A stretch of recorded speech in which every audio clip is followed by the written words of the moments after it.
என்னன்னா, நான் இதுக்கு முன்னாடி குடியிருந்த வீட்ல வந்து ஒரு ஷூட்டிங் சம்பந்தமா ஒரு வீடியோ ஒண்ணு நாங்க எடுக்க வேண்டி வந்தது.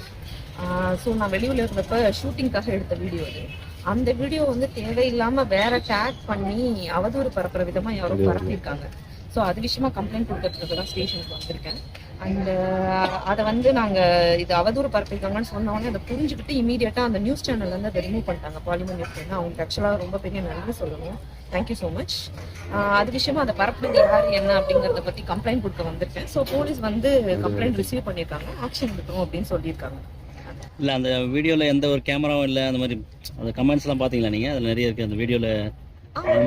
கேமரா கிடையாது, ஷூட் மாதிரி தெரியல, அது ரியலா நடந்த மாதிரிலாம் புகார் வைக்கிறேன். ஷூட்னே சொல்றேன், ஷூட் சம்பந்தப்பட்ட வீடியோன்னு சொல்றேன். அது ஷூட் கிடையாது. ஷூட்டுக்காக ஒரு டெஸ்ட் வீடியோ எடுக்கிறதுக்காக நாங்க ட்ரை பண்ணோம். சோ அப்ப நான் வந்து மதுரையில இருந்தேன், அதனால என்ன அவரே ஷூட் பண்ணி அனுப்ப சொன்னேன். சோ அது ஒரு கிட்டத்தட்ட சொல்லணும், அப்ப எங்க 2 பேருக்கு நிச்சயம் இருந்தது. எங்களுக்கு கல்யாணம் ஆகாத அந்த டைம். அந்த வீட்டுல ஆக்சுவலா நான் தான் குடியிருந்தேன். அது விக்ரமனோட வீடு கிடையாது, அது என்னோட வீடு. நான் ஊருக்கு போயிருந்ததுனால அவர் ரிலாக்ஸ் பண்றதுக்காக அங்க ஒரு 4 நாள் இருந்தேன். ஏன்னா நான் அது வீடு மட்டும் இருந்தது, அப்ப அவர் அங்க இருந்தாரு. அந்த டைம்ல நான் வந்து இந்த படத்துல இந்த மாதிரி, ஏன்னா நான் ஒரு ஃபிலிம் மேக்கர், நான் ஒரு டிரெக்டர். ஸோ என் படத்துல அவர் ஒர்க் பண்றது இருந்தது. அதுக்காக படத்துக்காக இந்த மாதிரி ஒண்ணு பண்ணணும்னு சொன்னேன். அப்ப வந்து அவர் வந்து தயங்குவாரா அப்படிங்கிறதுக்காக அதை இப்ப நீங்க ஷூட் பண்ணி எனக்கு அனுப்புங்க, நீங்க இப்ப ஸ்கிரீன்ல அப்படி நடிப்பீங்கன்னா இப்ப நீங்க பண்ண முடியுமா, பண்ணி காட்டுங்கன்னு சொன்னேன். ஸோ அதுக்காக அவர் வந்து பண்ண ட்ரை பண்ணாரு. நான் சும்மா விளையாட்டா சொன்ன விஷயம், அப்படியே கீழே போங்க அப்படின்னு சொல்லி சும்மா சொன்னேன். அது போன உடனே உங்களுக்கு தெரியும்ல, நம்ம சமூகத்துல வந்து ஒரு ஆண் வந்து அந்த மாதிரி வந்த உடனே இமீடியட்டா உடனே உங்களுக்கு டிரான்ஸ்ஜெண்டர் நினைச்சுப்பாங்க. அப்படி நினைச்சு அடுத்த செகண்ட் டிரான்ஸ்ஜெண்டரா இருந்தா இவன் திருடுவான், இவன் பிரச்சனை பண்ணுவான்னு நினைச்சு உடனே எந்த கேள்வியுமே கேட்காம அவங்க மேல வந்து ஹாரஸ் பண்றது, வயலண்ட் ஆக்ட் இதெல்லாம் வந்து செய்ய ஆரம்பிச்சாங்க.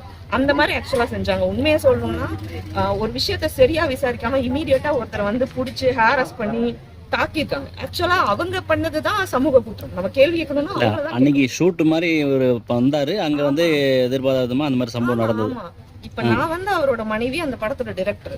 சோ எனக்கு இந்த விஷயம் நடந்த உடனே இமீடியட்டா எனக்கு தெரிஞ்சிருச்சு. நாங்க இமீடியட்டா போய் அந்த மெயின்டெனன்ஸ்ல நான் ஊர்ல இருந்து வந்த உடனே போய் அவங்கள பார்த்து பேசி இது என்ன ஏதுன்னு கேட்டு விளக்கமும் கொடுத்து முடிச்சிட்டோம். அது எல்லா பிரச்சனையும் அங்கேயே சால்வ் ஆயிடுச்சு. இது நடந்து இப்ப 6-7 மாசத்துக்கு மேல ஆயிடுச்சு. நாங்க இப்ப அந்த வீட்டுல குடியும் இல்லை, நாங்க வேற வீடு பாதிட்டோம்.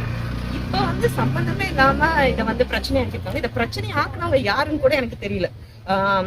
கேள்விப்பட்டது அது வேற ஒருத்தங்க ஆக்குனாங்கன்னு கேள்விப்பட்டிருக்கேன். அந்த பர்டிகுலர் நபர் வந்து யாருன்னே எனக்கு தெரியல. அவங்கள முன்ன பின்ன நான் பார்த்ததும் கிடையாது.